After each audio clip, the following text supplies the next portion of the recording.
Hey guys, my name is Julia. I co-lead the Ransom Teens 8th grade gals along with my friend Ange. A few important things you need to know about me before we get started.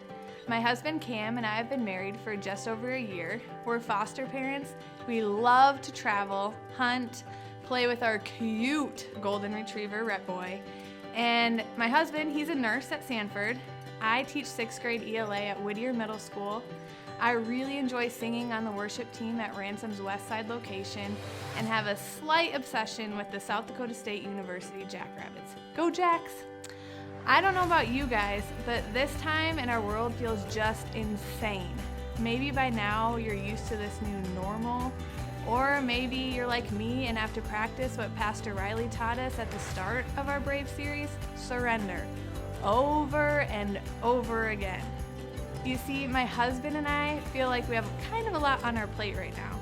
We're actually supposed to be moving 6 hours away in a few weeks, which is crazy for us in the first place, but now with this virus, we aren't even able to say proper goodbyes to my students at school, our coworkers, our Ransom family, and all the people we love here in South Dakota.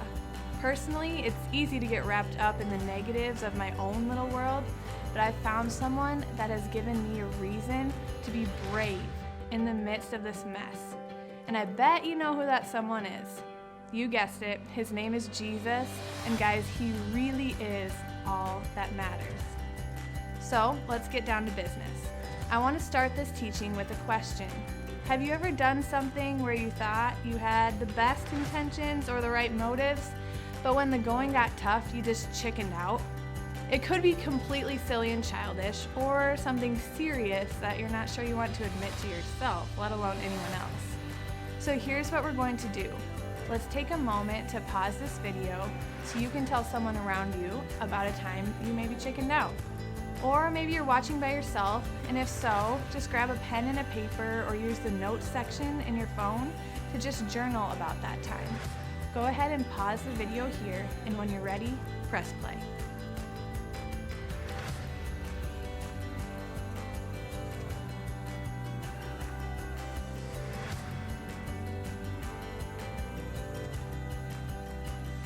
Okay, I hope you had something come to mind, because for me, I have more stories about this than I can count. You see, this has been a bit of a pattern in my life, unfortunately. And here's just one example. I told you I like to sing, right? And I mean, as a child, I knew I was something great. My grandpa would boast about the songs I'd make up at the young age of 2, and throughout my childhood, I could sing any Backstreet Boys tune like the best of them. For those of you that are too young for the Backstreet Boys, they were a super popular boy band in my day. Think One Direction, R.I.P. Or some of you maybe know BTS. Anyways, let's move on from the boy bands, back to the story. When Mrs. Reet announced auditions for solos for the upcoming 8th grade spring chorus concert, I just knew I was the girl for the job. Audition day came and my name was called. Mind you, I'm sweating profusely at this point. And as I stand up, I'm sure the whole choir can see my knees shaking. The piano starts, Mrs. Reet's eyes are on me, and the entire choir is gawking, just waiting for my angelic tune. Instead, I literally squeaked out the most off-pitch rhythm of a tune you can imagine. I'm horrified, obviously, and the more I sang, the worse it got. I couldn't believe it. I was a complete chicken. I'd let my nerves get the best of me, and I'd ruined the chance at a big moment because of it. And while, yes, I did live past that moment, and I can laugh about it now, I've experienced some times in my faith where I've been a complete chicken, a fraud even. And maybe you can relate.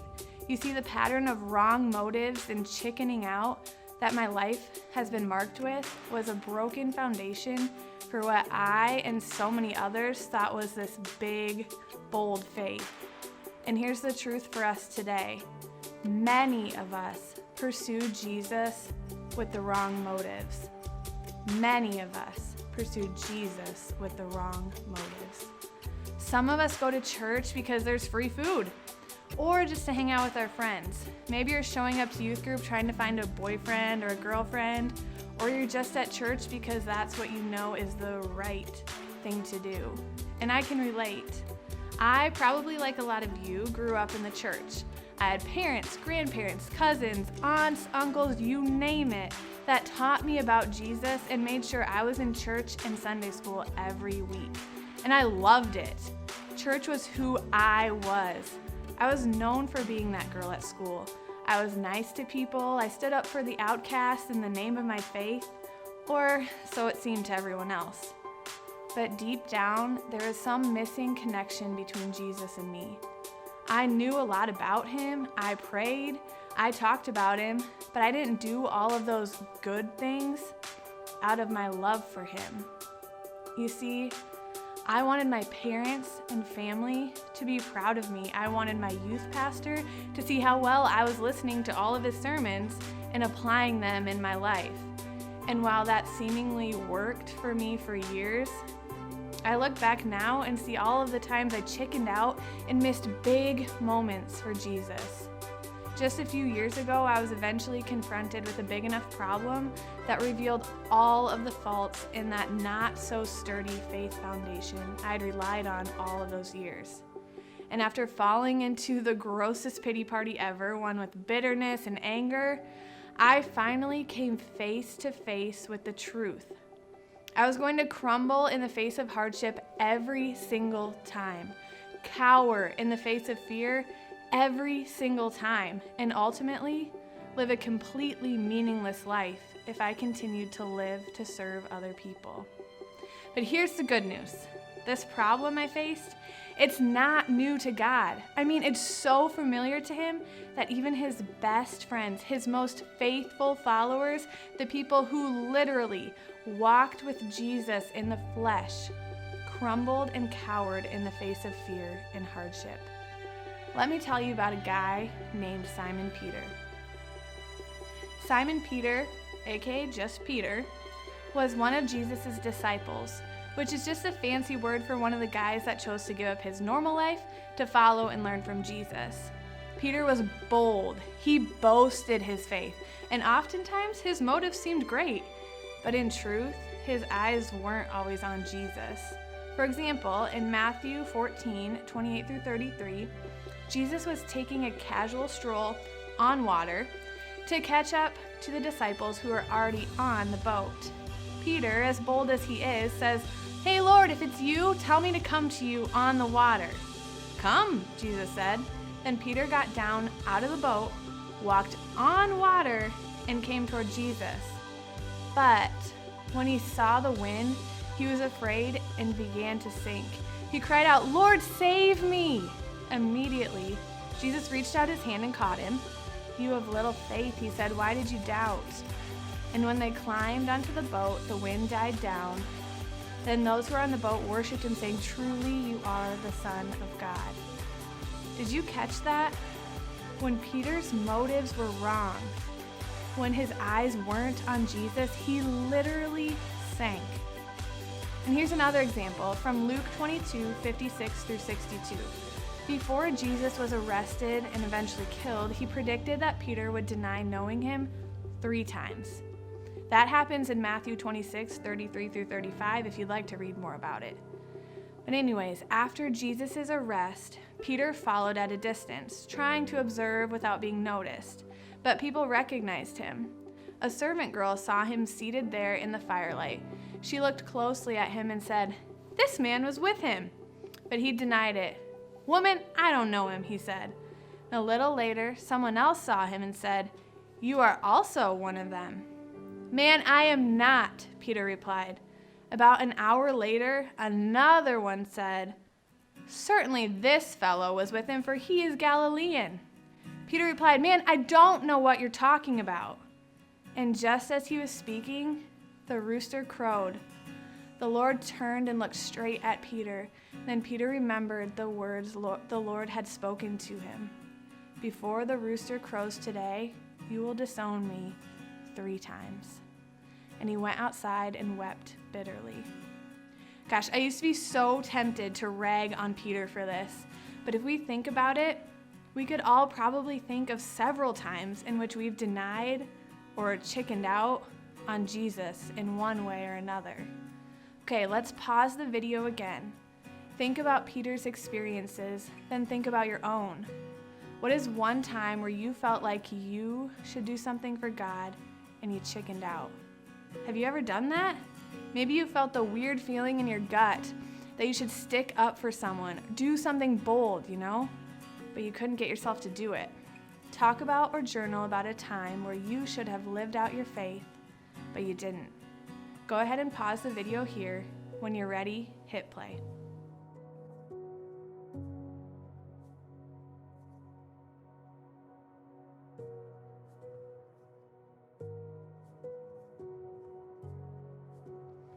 Later on, after realizing Jesus rose from the grave and seeing the man suddenly alive and well, Peter probably felt ashamed and embarrassed, knowing he disowned his own best friend, his Savior. But here's the crazy, amazing part, and it happens in John 21:15 through 17. Following the resurrection, in one of his appearances, Jesus specifically speaks to Peter.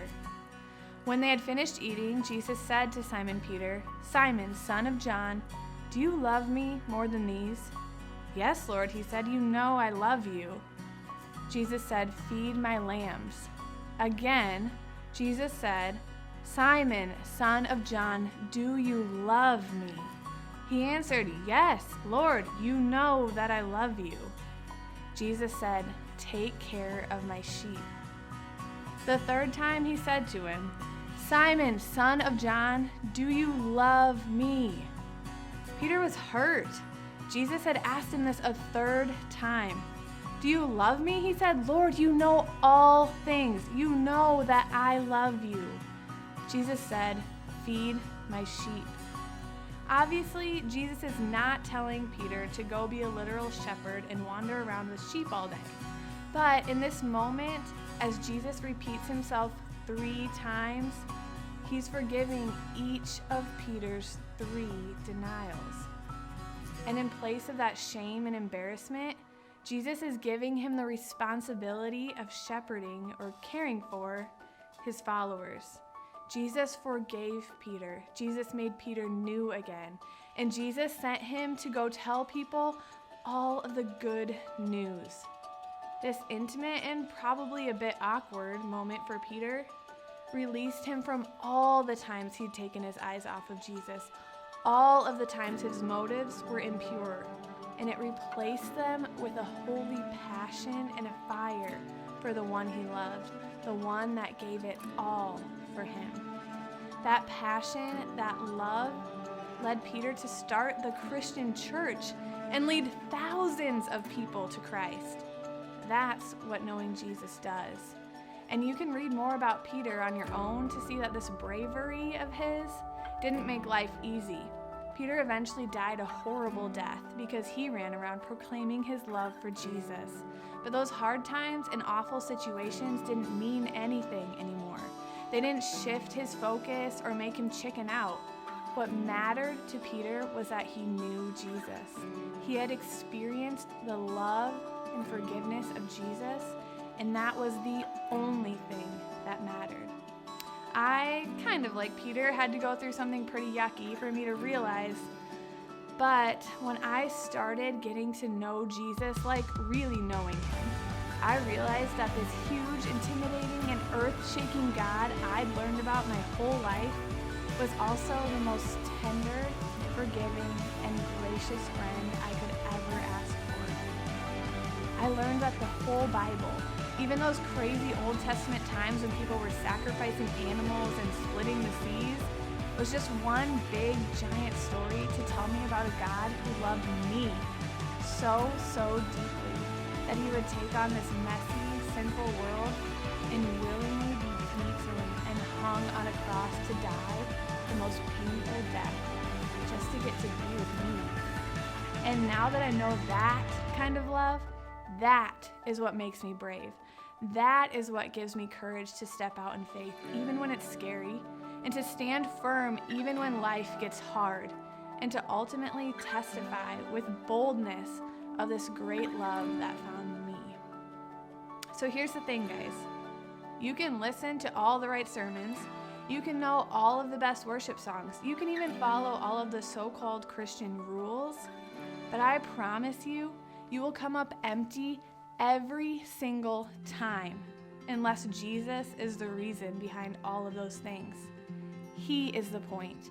He is the purpose. He is everything. And please don't get me wrong, this is not a call to perfection by any means. If you're listening and thinking, oh shoot, I've missed the boat, I haven't followed him with perfect intentions, join the club.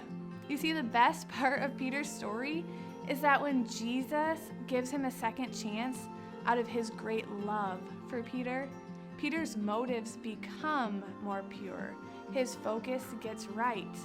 And best of all, the actual Christian church starts and it grows like crazy.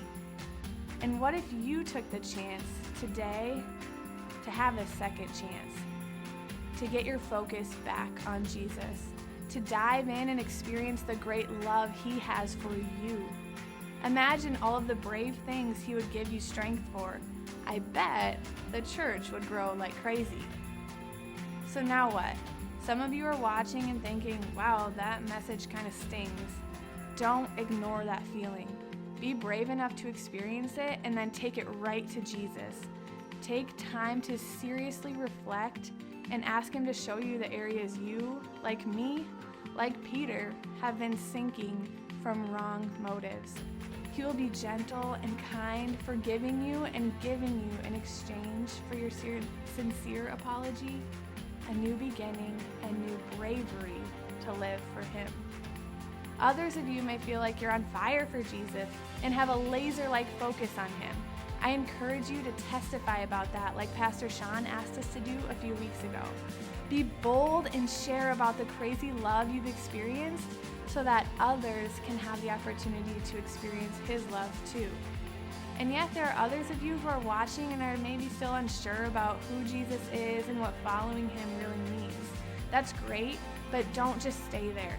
Dig into it. Maybe download the Bible app on your phone and start reading it for yourself. And definitely ask questions.